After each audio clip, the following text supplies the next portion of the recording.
de bénéficier d'un traitement où qu'on se trouve. La convention corsaire que nous avons signée en 2022 est relative au transport, dans le but de permettre aux députés que vous êtes de bénéficier de réduire les coûts de l'Assemblée quand il s'agit donc d'émissions.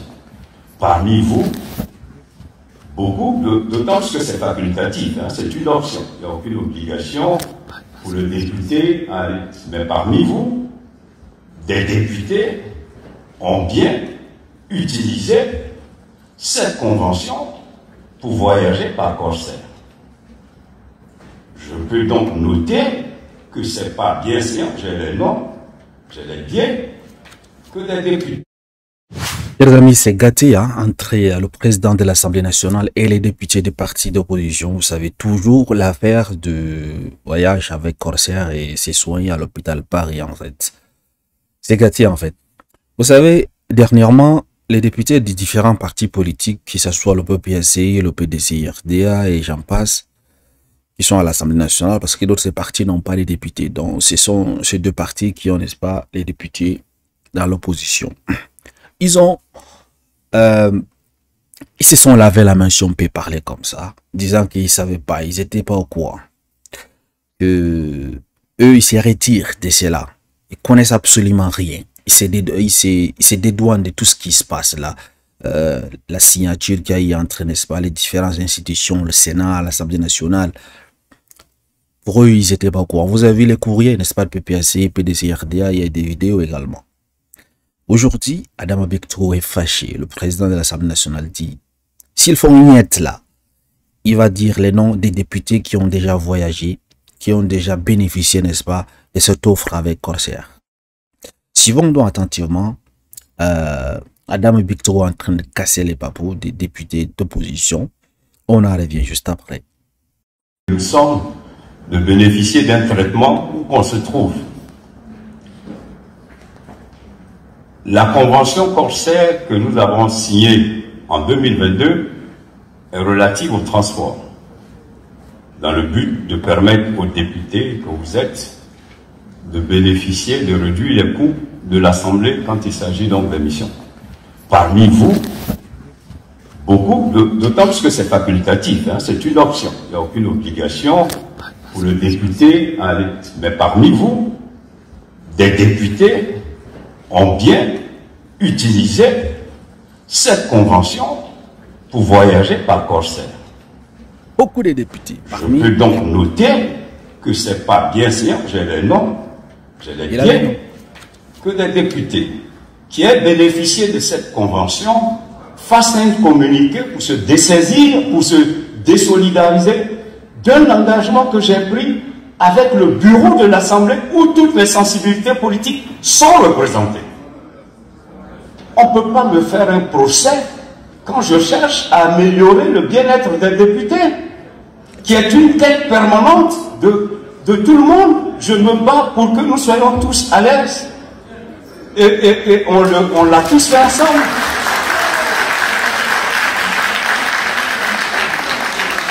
Je pense que tous ensemble, nous avons bâti pendant ces 3 années non seulement une relation fraternelle, une relation d'amitié, mais tout s'est fait dans la transparence. Je n'ai jamais rien fait sans associer les représentants ès-qualité des différentes sensibilités. Jamais. Je ne l'ai jamais fait. J'ai toujours fonctionné en équipe. J'ai toujours considéré que tout engagement concernant l'institution ne devait pas être personnel. Et j'ai toujours consulté. La preuve, j'ai mis en place une commission spéciale composée de toutes les compétences des sensibilités et qui travaille sur tous les points. Et je peux vous montrer tous les points. À l'intérieur des quêtes, des recommandations de cette commission spéciale, composée de plusieurs députés de toutes les sensibilités, les revendications, les recommandations qui viennent,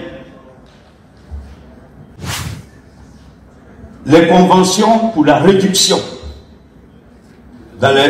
pour le transport, pour les hébergements pendant nos missions dans les hôtels de l'État.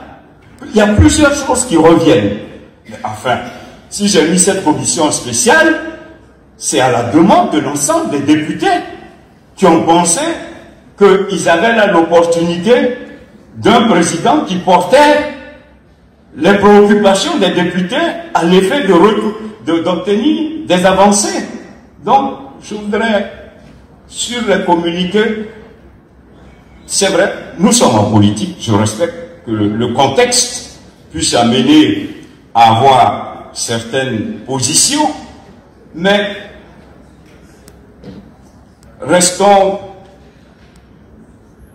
parfois dans le respect des engagements que nous avons pris entre nous ici, dans l'institution. Moi, je suis respectueux.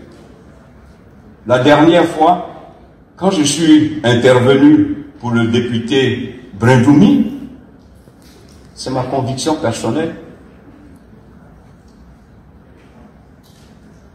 Parce que je crois en cette fraternité qui n'est pas antinomique avec les débats politiques et idéologiques que je respecte. Mais lorsque l'institution a pris un engagement et que l'engagement repose sur le bureau et sur un engagement qui est partagé, je ne peux pas comprendre qu'il y ait une désolidarisation. Donc je voudrais vous prier de revoir cette copie parce que moi je suis respectueux de vos positions et je voudrais qu'en retour nous soyons respectueux des engagements que nous prenons réciproquement. Je vous remercie.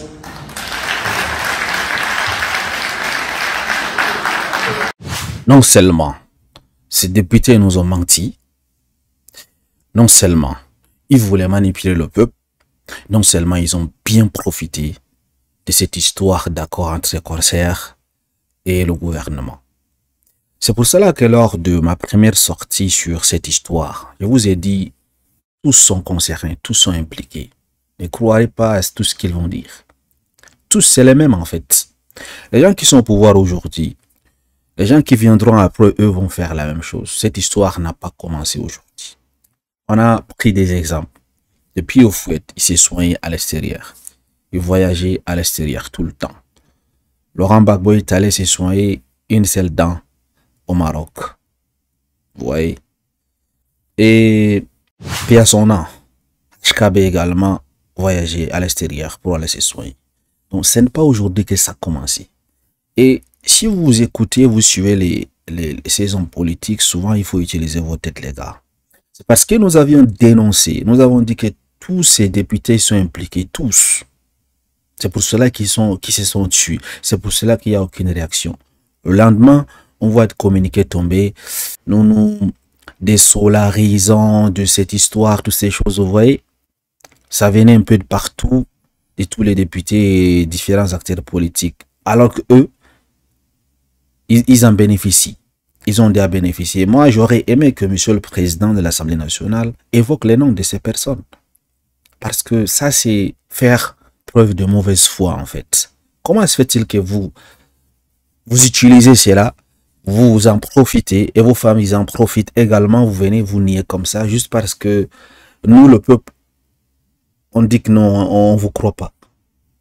C'est quoi cette histoire? S'ils sont capables de mentir dans ce genre d'histoire, c'est dans les promesses qu'ils font dans les politiques, les campagnes que vous les croyez. Je vous dis, la politique, il n'y a pas d'amitié là-bas. C'est juste des intérêts.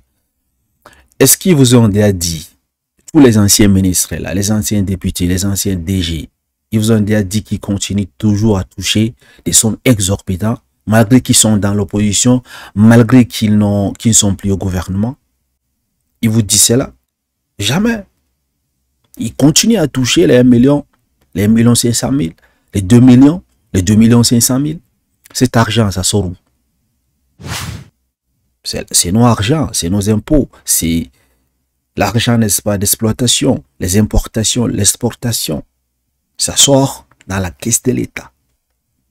Donc à un moment donné, utilisez bien vos cerveaux, les gars. Parce que ces gens, ils savent bien manipuler. Regardez, hein, il y a eu des communiqués, vous avez vu. Le PPA ici dit qu'il ne connaît pas ça. C'est cette histoire. Oui, le PDCI la même chose. Le FPI la même chose. Bah, mais finalement, qui voyage? Et tous sont impliqués. C'est juste de l'hypocrisie. C'est de l'hypocrisie, des mensonges. Et ça, c'est vraiment incroyable. Parce qu'ils ont voulu faire porter le chapeau au président de l'Assemblée nationale. Alors qu'il a dit ici que cette histoire-là, c'est à la demande de tous les députés qu'ils ont, n'est-ce pas, voté cela. C'est à la demande de tous les députés. Personne n'est épargné. Voilà ce qu'il a dit. Quelqu'un ose sortir pour démentir. Ouais. Alors, ils ont voulu, comme le peuple réclame la démission de Kandia Camara, il réclame la vérité, que c'est une honte, que cette histoire, c'est honteux, toutes ces choses. C'est pour cela que, n'est-ce pas, ils ont voulu faire la récupération pour faire porter le chapeau à Adama Togo. Alors que c'est à la demande de tous ces députés qu'il a, n'est-ce pas, voulu aider, voilà, leurs trucs, les députés et leurs familles, en fait. Ça, c'est de la pure hypocrisie, la mauvaise foi, en fait. Et ces gens de personnes veulent nous gouverner. Ces gens de personnes veulent qu'on croie à ces campagnes qu'elles nous disent que non, quand il serait président, il ferait ceci, quand il serait... C'est douillis, c'est des mensonges. Faut pas croire à toutes ces bêtises-là. Et ensuite, la mission des députés, c'est quoi? Il dit que pendant que je me bats pour qu'on soit à l'aise, suivez un peu, hein. Il dit pendant que je me bats pour qu'on soit à l'aise, donc pour que nous et notre famille soient à l'aise, vous essayez de me poignarder dans le dos. Mais si le peuple les a votés, est-ce que c'est pour qu'ils soient à l'aise? C'est pas, c'est pour combattre, pour que le peuple soit à l'aise. Mais ils font le contraire, en fait. Donc, voilà pourquoi je vous dis, ces gens-là, ils font pas la politique pour vous, hein. Ils le font pour eux, pour les ventres, pour leur famille, c'est tout. Les bonnes paroles qui chantent partout, travers, ils disent non, ils insultent ceci, c'est là, c'est là. Tout ça, c'est douille. Le problème, c'est la poche, le ventre et leur famille, c'est tout. Comment se fait-il qu'un président de l'Assemblée nationale vienne raconter cela, dit que pendant que je me bats pour qu'on soit à l'aise, donc nous les députés et nos familles, c'est quoi ça? Là même, on n'a pas parlé de l'histoire de l'hôpital américain de Paris, on parle juste de corsaires. Parce qu'il n'a même pas fait allusion à ça, au truc de l'hôpital. Parce que là encore, c'est grave. L'évacuation sanitaire, j'ai déjà parlé de ça dans l'autre vidéo, en fait, vous avez vu. C'est des sommes incroyables. Chaque personne, j'avais déjà fait le calcul. Normalement, s'il allait faire 15 jours, minimum c'est 5 millions de francs qui vont dépenser sur l'évacuation sanitaire, n'est-ce pas, d'un seul député. On ne parle même pas de leurs familles, de leurs enfants. On ne parlait pas de tous les députés, en fait. Juste un seul député qui va faire 15 jours. Minimum, c'est 100 millions de francs. Vous voyez un peu? Donc, ces personnes-là ne font pas la politique pour vous. C'est pas parce qu'ils vous aiment. C'est pas parce que, voilà, ils sont là, c'est pour qu'ils soient à l'aise avec leur famille. Monsieur le président de l'Assemblée nationale, il vient de le dire. Il a confirmé. Ils sont prêts à tout pour mentir. Afin, n'est-ce pas, de préserver ce qu'ils ont. Voilà. Sinon, comment comprendre que vous percevez, vous profitez également de cette histoire et puis vous faites un communiqué disant que non, vous ne connaissez pas cette histoire. C'est la première fois que vous entendez. Il y a un député qui a dit que c'est la première fois qu'il entend cette histoire. C'est des mensonges. La manipulation. On ne peut pas faire confiance aux gens qui mentent, en fait, au peuple. On ne peut pas. Si vous acceptez qu'un député qui a déjà menti et continue à mentir, vous croyez à ses promesses lors des campagnes, c'est que vous-même là, c'est comme l'autre avait chanté, premier Gaou n'est pas Gaou, c'est deuxième Gaou qui est Nyaka, c'est ça. Merci d'avoir suivi, excellente soirée à vous, à très bientôt.